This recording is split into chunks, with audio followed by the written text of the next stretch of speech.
अस्सलाम वालेकुम dear students, उम्मीद है आप सब खैरियत से होंगे। हमारा आज का जो लेक्चर है ये फर्स्ट लेक्चर है लॉग एट जनवरी 2024। जैसे कि आप सबको पता है कि 7 जनवरी आपकी टेस्ट की डेट आ चुकी है और जो भी स्टूडेंट ऐसा है कि जिन्होंने अभी तक अप्लाई नहीं किया, काइंडली अप्लाई कर लें। विद इन 4 डेज़ आपकी डेट जो है क्लोज हो जाएगी। अच्छा, अब हमारे पास जो स्टूडेंट्स हैं वो ये कह रहे थे कि सर किस तरीके से हम कवर करें, बहुत ही शॉर्ट टाइम है और जो है सिलेबस बहुत लेंदी है। तो मैं आपको बताता चलूँ कि हमारे पास जो सिलेबस है वो सिलेबस कोई इतना भी टफ नहीं है कि आप जो है with in 15 days 20 days cover ना कर सकें। उन स्टूडेंट्स की बात कर रहा हूँ मैं कि जो पहले से लॉ पढ़ के आ चुके हैं। अदरवाइज़ जो स्टूडेंट्स लॉ पहले से पढ़ के नहीं आ चुके, ऐसे स्टूडेंट्स हैं जिन्होंने ज़ीरो से स्टार्ट करना है, तो उन्हों को तो मैं यही प्रेफर करूँगा कि हमारा 3 मंथ्स का जो सेशन है वो ज्वाइन करें। ठीक है, ये वाला क्रैश कोर्स सिर्फ और सिर्फ इन स्टूडेंट्स के लिए कि जो रेगुलर क्लासेस ले के आ चुके हैं, किसी भी अच्छी यूनिवर्सिटीज़ से पढ़ के आ चुके हैं, जिन्हों को लॉ पढ़ने आता है। ठीक है, तो आज हम जो है फर्स्ट लेक्चर है हमारा कॉन्स्टिट्यूशन ऑफ पाकिस्तान का। अब कॉन्स्टिट्यूशन ऑफ पाकिस्तान की अगर हम बात करें तो उसके लिए बुक की बात कर रहे थे कि सर बुक कौन सी लें। तो बुक तो मैं यही कहूँगा कि आपने कोई भी किसी किस्म के नोट्स वगैरह नहीं लेने। तो मुझे अक्सर लोग कहते रहते हैं कि सर आप काइंडली हमारे नोट्स को प्रेफर करें। देखें, नोट्स की अगर मैं बात करूं तो अप टू सम एक्सटेंड आप नोट्स ले लें, लेकिन फिर भी वही बात आ जाएगी कि तैयारी तो आपने बैरक से ही करनी है। तो बैरक को ही मैं प्रेफर करूँगा कि आपने बैरक से ही तैयारी करनी है। बैरक से हट के आपने जो है नोट्स की तरफ नहीं जाना, एमसीक्यूज़ से तैयारी नहीं करनी, क्योंकि ये एमसीक्यूज़ का टेस्ट है। एमसीक्यू सिर्फ और सिर्फ आपकी टेस्ट की इवैल्यूएशन के लिए होता है। वेब जनरेटेड टेस्ट ग्रुप में भेजने का मकसद ही हमारा यही होता है ताकि आप टेस्ट की इवैल्यूएशन कर सकें कि आपकी कितने परसेंटेज तैयारी हो चुकी है, ना कि ये कि आप एमसीक्यूज़ से ही रट्टा लगाएं, क्योंकि MCQs different phase of time से चेंज होते रहते हैं। ठीक है, तो अच्छा, अब जो आपका टेस्ट का पैटर्न है वो भी एचईसी का कहाँ से बनता है, वो भी आपका बैरक से ही बनता है। तो अगर हम बात करें कि जो कॉन्स्टिट्यूशन ऑफ पाकिस्तान है उसके सिलेबस की, तो उसका सिलेबस बहुत ही शॉर्ट है। फर्स्ट आर्टिकल से लेके आर्टिकल 1 से लेके आर्टिकल 40 तक इसका सिलेबस है, और आर्टिकल 40 के बाद फिर हम जो है मूव फॉरवर्ड करेंगे आर्टिकल 59 से लेके कुछ 89 तक है। ठीक है, आर्टिकल 59 से लेके आर्टिकल 50 से लेके 89 तक। उसके बाद जो लास्ट चैप्टर है जुडिकाटर का, वो है आर्टिकल 175 से लेकर 212 तक, जो कि जुडिशरी के बारे में बात करता है। मतलब कि एक आपका फंडामेंटल राइट्स और प्रिंसिपल ऑफ पॉलिसी का चैप्टर हो गया, उसके बाद आ गया आपका पार्लियामेंट का चैप्टर, और उसके बाद जुडिकेटर का चैप्टर। 3 चैप्टर्स हैं। ठीक है, और हम स्टार्ट करने जा रहे हैं अब प्रियम्बल से। तो ये लेक्चर सुनने के बाद आपको एटलीस्ट ये पता चल जाएगा कि किस तरीके से बैरक को पढ़ना है, किस तरीके से हमने लॉ गेट की तैयारी करनी है। अब लॉ गेट के अंदर अक्सर आपने ये देखा होगा कि 20 से 25 सवाल ऐसे आए थे लास्ट टाइम भी, कि लास्ट टाइम का मतलब ये नहीं होता कि अगस्त, लास्ट टाइम का ये मतलब होता है कि प्रीवियस किसी भी टेस्ट के अंदर। लास्ट टाइम क्या हुआ कि शल और मे के सवाल ज़्यादा आए। कितने सवाल थे? नियर अबाउट कोई 25 या 27 क्वेश्चन थे। तो अक्सर स्टूडेंट्स कंफ्यूज हो गए कि अब ये मे और शल का हम कैसे हिसाब लगाएं, क्योंकि स्टूडेंट्स ने तो तैयारी की थी यूट्यूब से जाके, स्टूडेंट्स ने तो तैयारी बैरक तो खोला ही नहीं। तो जब बैरक नहीं खोलेंगे आप, तो जाहिर सी बात है आप ये चीज़ें फेस करेंगे टेस्ट के अंदर। यानी कि अगर आपको बैरक पढ़ना नहीं आया, अगर आपको लॉ को समझ के उसको मज़ीद इवेल्युएट करना नहीं आया, तो आप ये भूल जाएं कि आप अच्छे मार्क्स स्कोर कर सकते हैं। अगर अच्छे मार्क्स स्कोर करने, तो जिस तरीके से मैं अभी गो थ्रू कर रहा हूँ, जिस तरीके से मैं अभी आर्टिकल्स आपके सामने पढ़ रहा हूँ, इसी तरीके से आपने 2 से 3 बार खुद से पढ़ना है। मेरा मकसद स्टूडेंट्स को पढ़ाना नहीं है, मेरा मकसद स्टूडेंट्स के लिए ये है कि स्टूडेंट्स को लॉ पढ़ना आ जाए। ठीक है, मैं उनको ये सिखा सकूं। आइदर 10 डेज़ का सेशन लेते हैं, आइदर 1 डे का सेशन लेते हैं, आइदर 3 मंथ्स का सेशन लेते हैं। जो भी मेरे साथ कनेक्टेड होते हैं उनको पता होता है कि बाद में हम जो है हम सर ने हमको इस काबिल बना दिया कि हम अब खुद से लॉ को पढ़ सकते हैं, खुद से लॉ को समझ सकते हैं। अब हमें किसी भी टीचर की ज़रूरत नहीं है। अच्छा, अब जो आर्टिकल 1 है वो क्या बात करता है? The republic and its territories के बारे में। Pakistan shall be the federal republic of to be known as the Islamic republic of Pakistan. मतलब कि पाकिस्तान को डिक्लेयर किया गया कि पाकिस्तान क्या है? शल बी। शल कहाँ वर्ड यूज़ होता है? अब देखें, शल है, मे है, मस्ट नॉट है, या फिर जो है एनी का वर्ड भी लास्ट टाइम यूज़ हुआ कि भाई वर्ड जो एनी है, ANY, ये वर्ड कहाँ कहाँ पर यूज़ हुए ये भी आपने बताना है। अब पाकिस्तान शल कहाँ पर होता है? जहाँ पर मैंडेटरी क्लॉज होती है, जहाँ पर लाजमी होता है कि भाई यहाँ पर तो ये वर्ड आएगा ही आएगा। उसके बाद territories of Pakistan shall comprise with, मतलब कि पाकिस्तान की टेरिटरी के अंदर कौन कौन से जो आपके प्रोविंसेस हैं वो जुड़ेंगे। Provinces of Balochistan, Khyber Pakhtunkhwa, Punjab, Sindh first class के अंदर। अच्छा, अब देखें यहाँ पर क्या है कि यहाँ पर वो आपसे इस तरीके से सवाल करेगा भाई एज पर आर्टिकल 1 और इस पर आर्टिकल 1 सब क्लास 2 फिर ए, मतलब आर्टिकल 1 को उसने रखा, फिर सब क्लास 2 को रखा, फिर ए को रखा। जब आर्टिकल 1 सब क्लास 2 और ए को उसने आपके सामने रखा तो जाहिर सी बात है आप क्या समझेंगे, आप समझेंगे यार ये अब कौन सी बात कर रहा है, ठीक है। तो वहां पर अगर वो आपको ये देता है कि provinces of Balochistan, KPK, Sindh, Punjab, और यहाँ पर सिंध की जगह पे वो आपको जो है ऑप्शन में दे दे इस्लामाबाद कैपिटल टेरिटरी। अब इस्लामाबाद कैपिटल टेरिटरी तो बी क्लास के अंदर है ना, ए क्लास के अंदर तो है ही नहीं। आ रही बात समझ में? तो आपने अगर उसको ए के अंदर लिख दिया तो आपका आंसर हो जाएगा रॉन्ग, ठीक है। आपने ये चीज़ें नोट डाउन करनी है कि किस क्लास के अंदर कहाँ, मतलब कि वो लॉ के अंदर, लॉ गेट के अंदर वो आपसे प्रोविजंस का रेफरेंसेस पूछता भी और नहीं भी पूछता। इसका मतलब सिंपली ये है कि वो आपको घुमा फिरा के सवाल इस तरीके से नहीं करेगा कि भाई आर्टिकल 1 के अंदर क्या बात लिखी है। वो आपसे ये कहेगा कि as per article 1 constitution of Pakistan सब क्लास 2 और सब क्लास ए, उसके अंदर ये बात लिखी है। अब आप ये बताएं कि उसके अंदर कौन सा प्रोविंसेस इंक्लूडेड है, ठीक है। फिर सब क्लास 2 के अंदर इस्लामाबाद कैपिटल टेरिटरी की बात की गई कि वो फेडरल बनाया जाएगा, आईसीटी उसको नाम दिया जाएगा, और इस्लामाबाद कैपिटल टेरिटरी अलग है, मतलब कि वो किसी प्रोविंस के अंदर फॉल नहीं करता। उसके बाद सच स्टेट्स एंड टेरिटरीज में बी इंक्लूडेड इन पाकिस्तान, और दूसरी टेरिटरीज जो हैं वो भी उसके अंदर इंक्लूड की जा सकती हैं। उसके बाद फिर आ जाएगा कि भाई ये जो सब क्लास 3 है उसके अंदर क्या बात की जा रही है, मजलिस शूरा, पार्लियामेंट का दूसरा नाम क्या है। देखें, अब जब आप सेकेंड इसका लेक्चर सुनेंगे तो उसको आपको मजीद ये चीज़ें क्लियर होंगी कि भाई जो हम हमारे पास पार्लियामेंट है ना, इसको आपने पार्लियामेंट नहीं कहना, इसको आपने मजलिस शूरा का नाम देना है। और जो आपकी नेशनल असेंबली है उसको क्या नाम देना है, ये सारा हम इंशाल्लाह नेक्स्ट लेक्चर के यानी कि कल हम इसको कवर करने की कोशिश करेंगे। उसके बाद क्या आ जाता है, मे बी। अब यहाँ पर वर्ड क्या आ गया, मे। तो ये मे और वर्ड, मतलब आप क्या कर लें, आप अपने पास हाईलाइटर रख लें। हाईलाइटर लिए, एक आपने इस कलर का हाईलाइटर ले लिया और जहाँ पर शेल वर्ड देखा वहाँ पर आपने उसको यहाँ से हाईलाइट कर दिया। अब देखें टाइम कम है, इसका मतलब ये नहीं है कि पूरा दिन हमने पढ़ना है या फिर हमने जो है जाके 3-3 घंटे 4-4 घंटे पढ़ना है। इसका मकसद सिंपली ये है आपको आगाही करने का कि आपने जो क्लासेस से हट के सेल्फ स्टडी करनी है वो आपने एटलीस्ट कितने घंटे, 6 से 7 घंटे करनी है, क्योंकि हमारे पास टाइम शॉर्ट है। हमारे पास टाइम शॉर्ट है, हमने मार्क्स ज़्यादा लेने हैं। हमने लॉ गेट के अंदर मार्क्स जो है कितने लेने हैं, 80 प्लस 90 प्लस मार्क्स लेने हैं। एक स्टूडेंट को मैंने 90 प्लस कहा, उसने सर 99 लूँगी मैं तो इंशाल्लाह 99 लें, आप 100 आउट ऑफ 100 लें। तो इस तरीके का आपने एक हाइलाइटर ले लिया और इसके साथ कोई और ऑरेंज कलर का हाइलाइटर ले लिया। जहाँ पर मे का वर्ड देखा उसको जो है ऑरेंज से हाईलाइट कर देना है, जहाँ पे शल का वर्ड देखा हुआ उसको आपने येलो से हाईलाइट कर देना है। इस तरीके से आपको ये वर्ड्स याद रह जाएंगे। Admit to the federation new states areas. अब क्या कह रहे हैं, मजलिस शूरा क्या कर सकती है ला अगर उसको एडमिट करे कि भाई फेडरेशन न्यू स्टेट्स को क्या करे, मर्ज कर दे। उसके बाद क्या आ जाता है, उसके बाद आर्टिकल 2 क्या कहता है, आर्टिकल 2 कह रहा है कि Islam shall be the state religion of Pakistan, यानी कि पाकिस्तान का जो इस्लामिक जो नेम है इस्लामिक रिपब्लिक ऑफ पाकिस्तान, ये क्यों रखा गया, क्योंकि कॉन्स्टिट्यूशन ऑफ पाकिस्तान आर्टिकल 2 ये कहता है कि इस्लाम टू बी स्टेट रिलीजन। अब यहाँ पर भी वर्ड क्या आ गया, शल आ गया। फिर हम इसको हाईलाइट कर देंगे कि भाई जो वर्ड शल है वो आर्टिकल 2 के अंदर भी बताया गया कि इस्लाम शल भी। अब देखें स्टूडेंट्स अक्सर जो है वो इस तरीके से भी कंफ्यूज हो जाते हैं कि भाई हमने ये वर्ड ये पढ़ा था वहाँ पढ़ा था, मतलब कि ओवर एंजाइटी भी हो जाती है। तो आपने ओवर एंजाइटी नहीं करनी, मतलब कि आप यहाँ पर ईजी होके जाना है, पेपर देना है, कोई या अपना ऊपर बर्डन नहीं लेना। ऑब्जेक्टिव रिजोल्यूशन की बात की गई, to form of the part of substantive provisions के ऑब्जेक्टिव रिजोल्यूशन जो 1940 के अंदर जो करारदाद मकासद पास हुई थी वो भी क्या है, वो भी कॉन्स्टिट्यूशन ऑफ पाकिस्तान का हिस्सा नहीं है, लेकिन वो क्या है, part of the substantive provision है। वो पार्ट है किसका, कॉन्स्टिट्यूशन ऑफ पाकिस्तान का। Principles and provisions set out the objective resolution reduced in the annex and hereby made substantive part of the constitution and shall have effect accordingly। तो उसका भी effect होगा, वो भी क्या है, शल का वर्ड आ गया।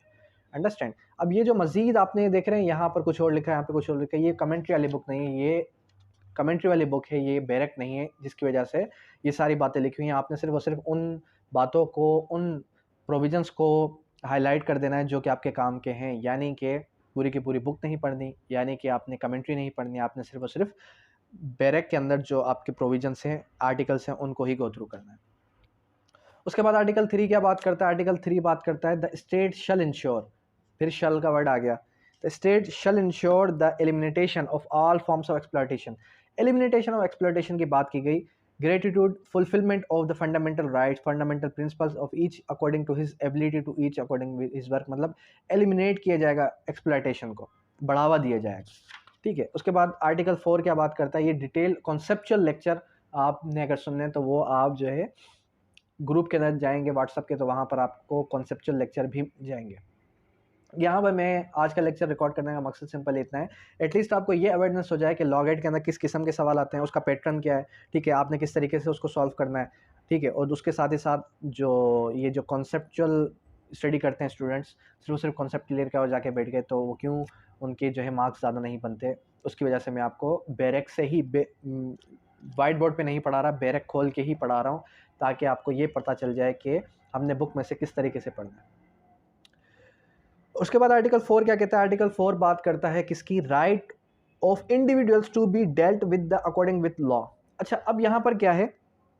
यहाँ पर ये भी सवाल आया कि इन अकॉर्डिंग्स विद लॉ, अब ये जो फंडामेंटल राइट्स हैं उसके अंदर किसी भी आर्टिकल को उठाया, उसने लिखा कि भाई ये डैश है, मतलब कि ये क्या अकॉर्डिंग्स विद लॉ है या अकॉर्डिंग विद फैक्ट है, तो वहाँ पर इन अकॉर्डिंग्स विद लॉ मतलब कि अगर आप पढ़ा होगा आपने लॉ को, अगर आपने कॉन्स्टिट्यूशन पाकिस्तान को खोला होगा, आर्टिकल्स को खोले होंगे, तो जाहिर सी बात है आपकी नज़रों से वो चीज़ गुजरी होगी, तो आपके लिए मुश्किल नहीं होगा। ठीक है। उसके बाद क्या आ जाता है? आर्टिकल 4 क्या कहता है? To enjoy the protection of law and to be treated in accordance with law, right of every citizen whoever may be or every person who timing in within Pakistan, मतलब कि ये क्या कह रहा है कि राइट ऑफ एवरी इंडिविजुअल, हर शहरी का हक है कि वो इन अकॉर्डिंग्स विद लॉ ट्रीट किया जाए, यानी कि कानून के मुताबिक ट्रीट किया जाए। हर शहरी का हक है। क्या हक है भाई? आगे चल के पढ़ते हैं। मे भी, अब यहाँ पर वर्ड क्या आ गया? मे भी। अब यहाँ पर ये पूछेगा आपसे भाई एज पर आर्टिकल 4 सब क्लास 1, क्योंकि यहाँ पर क्या है? सब क्लास 1 है, ठीक है। यहाँ पर सब क्लास 2 है, फिर यहाँ पर सब क्लास 2 ए बी फिर सी है। एज पर आर्टिकल 4 सब क्लास 1 क्या कहती है? To enjoy the protection of law and to be treated in accordings with law, inalienable राइट है। इन अलाइनेबल का मतलब क्या? आप देखें यहाँ पर ये वर्ड को मिस कर देगा कि भाई इस वर्ड को हमने मिस कर दिया। अब आपने ये बताना है कि भाई यहाँ पर ये कौन सा राइट है? Fundamental right. आर्टिकल 4 सब क्लास 1 जो है उसके अंदर डैश फंडामेंटल राइट, ठीक है, उसके बाद लीगल राइट, उसके बाद इन अलाइनेबल राइट। इन अलाइनेबल राइट क्या होता है? जो कि कभी भी चेंज ना हो सके, जो वही रहे जो पहले था, उसको कहते हैं इन अलाइनेबल राइट। उसके बाद in particular no action detrimental to the life, मतलब detrimental to the life, liberty, body, reputation, property, shall be. अब यहाँ पर फिर आ गया शल, ठीक है, फिर क्या आ गया वर्ड? शल। अब ये जो वर्ड्स है ना शल में, ये आपने याद रखना है कि कौन से आर्टिकल के अंदर कहाँ कहाँ पर शल और मे का वर्ड यूज़ हुआ है। मुझे अक्सर याद आता है वो स्टूडेंट कि जो ये कहता था कि सर एक लॉ को पढ़ते हैं तो दूसरा भूल जाते हैं, दूसरे को पढ़ते हैं तीसरा भूल जाते हैं, आखिर हम याद क्या क्या करें। और अल्हम्दुलिल्लाह वो स्टूडेंट पास भी हो गया, 60+ उसका स्कोर था। तो कहने का मकसद मेरा ये है कि नो डाउट आप कॉन्स्टिट्यूशन को पढ़ेंगे, सीआरपीसी आप भूल जाएंगे, सीआरपीसी को पढ़ेंगे, पीपीसी आप भूल जाएंगे। तो इसका हल क्या है? इसका हल सिंपल ये है कि बर्डन नहीं लेना। आपने पहले तो कॉन्सेप्ट्स क्लियर कर लिए, कॉन्सेप्चुअल वाले लेक्चर सुन लिए, उसके बाद फिर आपने बैरेक्ट्स को उठा लेना है। बैरेक्ट्स के अंदर ये जो वर्ड्स हैं इसको कोशिश क्या करेंगे गो थ्रू करें, और ज़्यादातर आपने टाइम किसको देना है? इसके कानून शहादत ऑर्डर को देना है, और उसके बाद कोड ऑफ सिविल प्रोसीजर जो हमारा है उसको देना है। सीआरपीसी के भी 10 मार्क्स हैं, लेकिन इसके अंदर चैप्टर्स ज़्यादा हैं, तो इसको भी बाद में टाइम दे दीजिएगा। अब ये जो हमारे पास कॉन्स्टिट्यूशन है इसके भी 10 मार्क्स हैं, आपको पता ही होगा।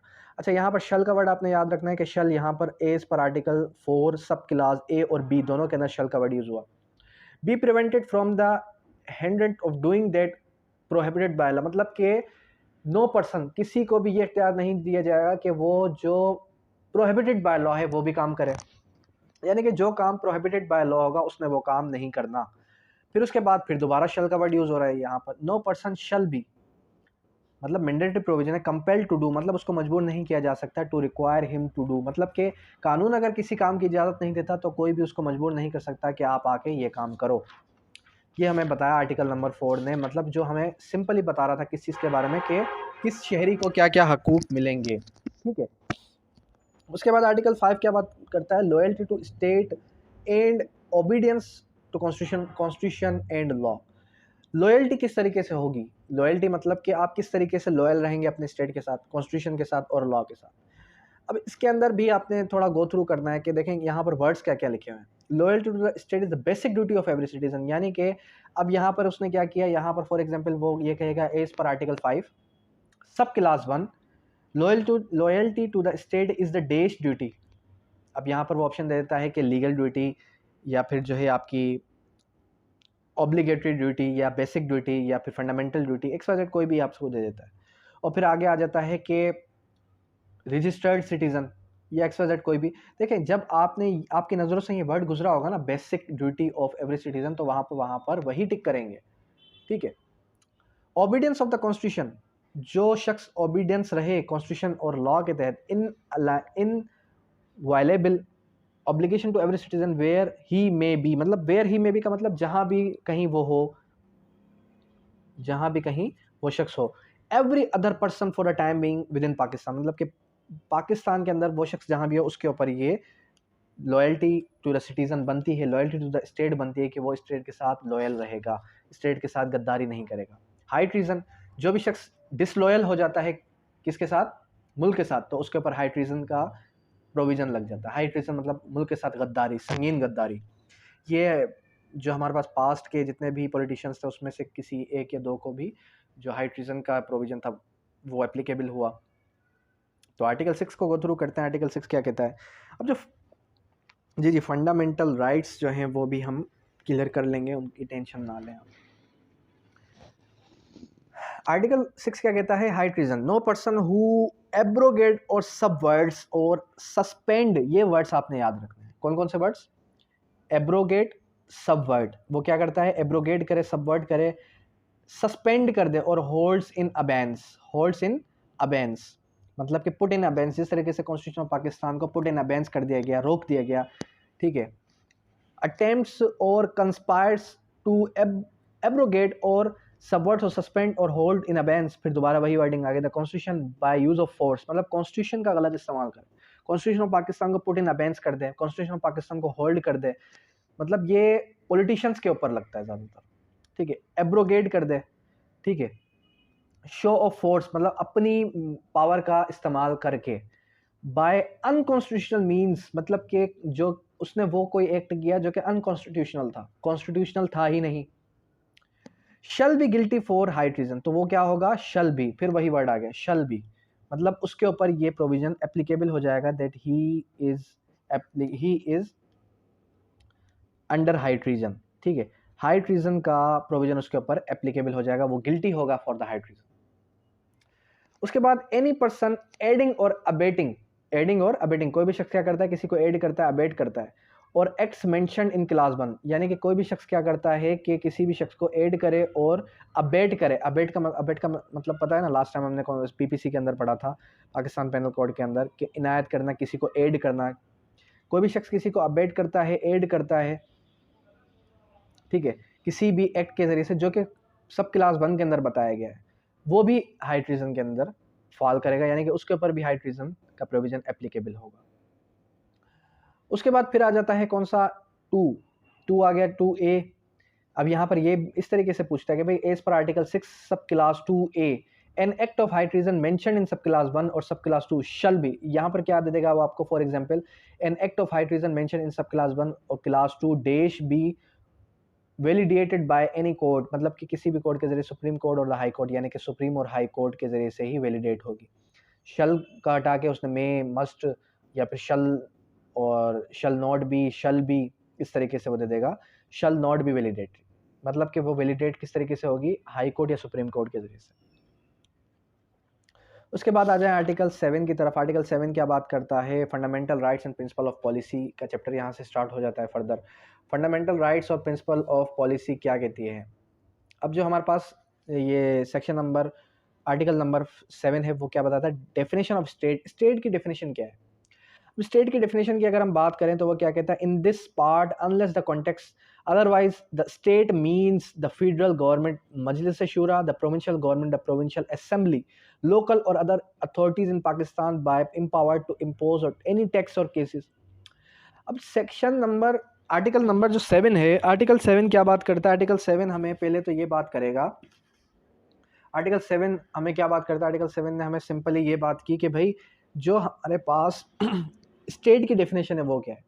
उसने हमें ये कहा कि भाई तो स्टेट है ना, स्टेट के अंदर एक तो आ जाती है फेडरल गवर्नमेंट, एक आ जाती है आपकी provincial government. Federal government federally जो एक्शन लेती है, प्रोविंशियल गवर्नमेंट हर प्रोविंस के अंदर अलग अलग से जो गवर्नमेंट्स होती है। उसके बाद जो लोकल अथॉरिटीज़ हैं वो भी उस गवर्नमेंट के अंदर उसका हिस्सा है, स्टेट का हिस्सा, यानी कि स्टेट का हिस्सा कौन कौन है? आपका फेडरल गवर्नमेंट आ गया, उसके बाद आपका जो प्रोविंशियल गवर्नमेंट है वो आ गया, और फिर कोई भी लोकल अथॉरिटीज़ वो आ गई, और जो कि एम्पावर्ड हो लॉ के ज़रिए से, जो किसी के ऊपर टैक्स को इम्पोज कर सकें, क्या कर सकें? टैक्स को इम्पोज कर सकें, उससे टैक्स वसूल कर सकें, उसको हम स्टेट का नाम देते हैं। फिर आ जाता है हमारा चैप्टर नंबर 1 फंडामेंटल राइट्स के बारे में। फंडामेंटल राइट्स, अच्छा फंडामेंटल राइट्स के हवाले से जो अक्सर स्टूडेंट्स कह रहे थे कि सर याद नहीं होते, किस तरीके से इसको हम याद करें, तो उसके लिए बहुत ही सिंपली मैं आपको ये बताऊंगा कि आपने इसको किस तरीके से याद करना है। देखें, आर्टिकल नंबर 8 से लेकर 28 क्या है आपका फंडामेंटल राइट का प्रोविजन। आर्टिकल 8 क्या बात करता है कि कोई भी शख्स law in constitution with derogation fundamental rights to be void, मतलब कि कोई भी कानून फंडामेंटल राइट की खिलाफ वर्जी नहीं करेगा। सिक्योरिटी ऑफ पर्सन, हर शहरी को सिक्योरिटी दी जाएगी कि वो जो है पाकिस्तान के अंदर सिक्योर रहे। Safe guard arrest and detention की बात करूँ, अच्छा देखें नेक्स्ट लेक्चर के अंदर हम क्या करेंगे, हम इसको डिटेल में पढ़ेंगे। यहाँ पर मैं जस्ट आपको एक बता रहा हूँ कि आपने याद इसको किस तरीके से रखना है। अरेस्ट और डिटेंशन के लिए सेफ गार्ड का आर्टिकल कौन सा? 10। राइट ऑफ फेयर ट्रायल, ये का CRPC code of criminal procedure जब आप पढ़ते हैं तो वहाँ पर आपको मजीद ये क्लियर हो जाता है कि फेयर ट्रायल कहा कि एक राइट ऑफ अक्यूज है, आर्टिकल 10 ए की सूरत में। फोर्स लेबर और जो स्लेवरी है वो प्रोहिबिटेड है अंडर आर्टिकल 11। फिर आर्टिकल 12 बात करता है प्रोटेक्शन अगेंस्ट रेट्रोस्पेक्टिव पनिशमेंट, मतलब एक ही मुजरिम को एक ही जुर्म के ऊपर एक से ज़्यादा बार सज़ा नहीं सुनाई जा सकती, ठीक है।